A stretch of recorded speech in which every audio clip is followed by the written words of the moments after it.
Hello, this is a reflection for day 9 and 10 in Germany. Day 9 started with a hop on, hop off tour in Leipzig with my host family for the weekend. So here we are on the bus getting to see all the sights, including a war memorial that commemorates a massive battle that took place during the Napoleonic times. You can see it here. It's called the Battle of the Nations Memorial, as well as this church. This church in the heart of Leipzig had architecture similar to that we saw in the UNESCO site in Naumburg with the Gothic art style and glass windows. These glass windows depicted different stories from the Bible.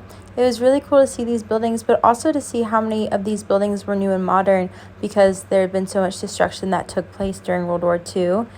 Here we can see the church from the outside, but the malls that are right next door are really modern. Here's one of the malls from the inside. We also had to stop at the Lego store where my host family bought a Lego Baby Yoda. And here's Cecilia and I looking confused in a really busy city square. Here's another one of the government buildings in Leipzig. After we got back from Leipzig, we went to dinner with Yetta and Christy's friends, and we were able to talk to them about Germany and our experiences and their experiences in America as they'd recently gotten back from Tennessee, and also enjoy some seasonal asparagus, potatoes, and some eggs. The scary part was Albert, their son, was driving, who got his license literally last week, and that man was flying. It is interesting to hear about the different regulations for getting your license in Germany versus in America. Watching him park took 10 years off my life. After dinner, I hung out with their dog, Taxi, and packed up all my stuff to get ready to head to Berlin in the morning. So here's my predicament. I forgot my belt, but I already zipped up my suitcase. I ended up having to open my suitcase 3 times after that because I kept forgetting things. So we said goodbye to Yetta and Christy and headed to the train station in Leipzig. This is the Excited for Berlin dance. I've always been more of a rural girl growing up kind of in a more rural area, and so I was kind of sad to leave the countryside in Germany. There's a certain peace, I think, in the villages that I saw from the people there, that they were all so ready and willing to help each other and also just to enjoy going for a walk or just hanging out in their back garden. I think that's something that's beautiful in the simplicity of the country, and I think sometimes in the city those things are missing.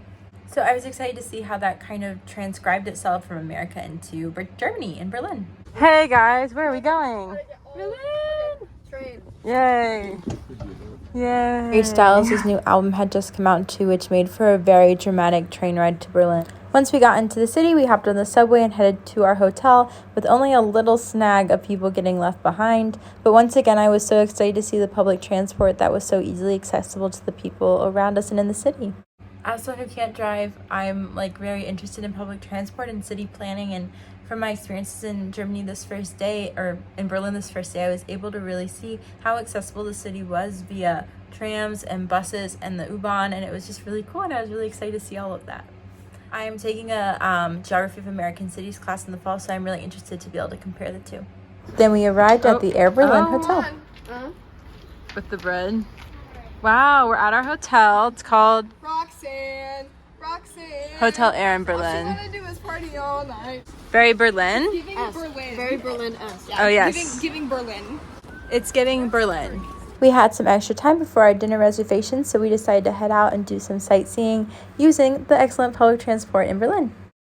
Sydney, what do I have to pay you to jump in? At least $20. $20 or 20 euros? $20, it's yes. 20 euros. Okay, wow. Our first stop was the East Side Gallery, which includes parts that used to be the Berlin Wall that have now become art pieces full of political commentary, peace messages, and justice campaigns.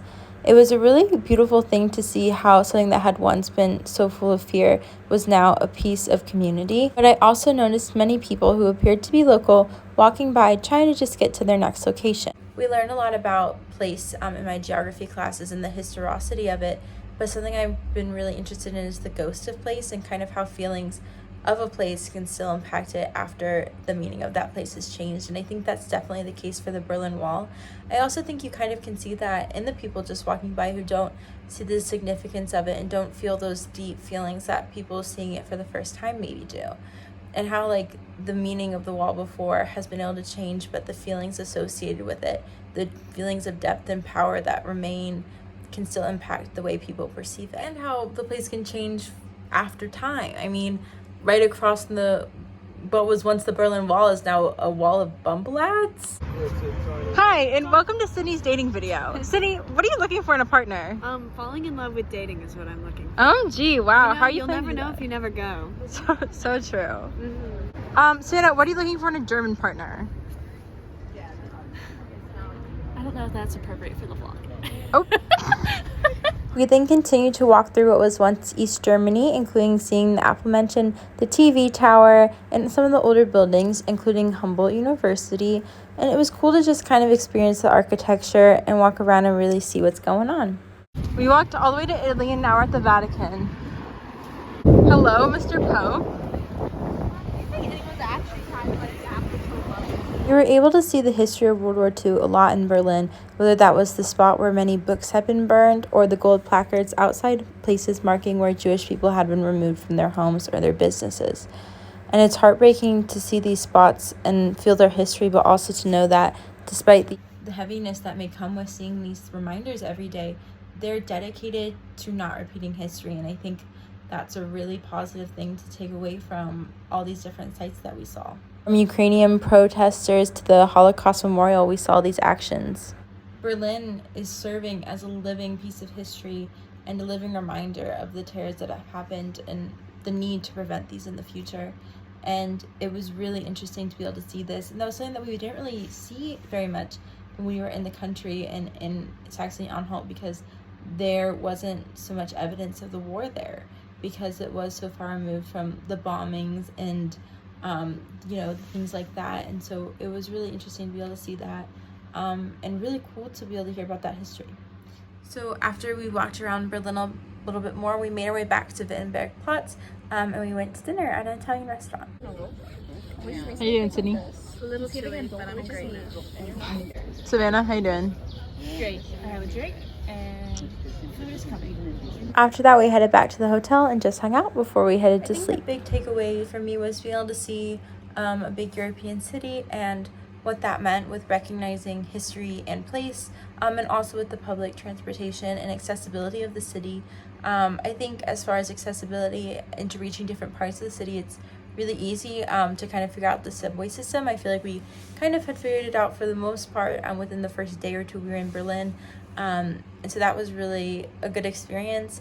And also, like I was saying, with the history and being able to see how a city is able to recognize that history and still be able to push forward with those constant reminders. Also, I'm literally allergic to Germany. I don't know what my allergies are doing.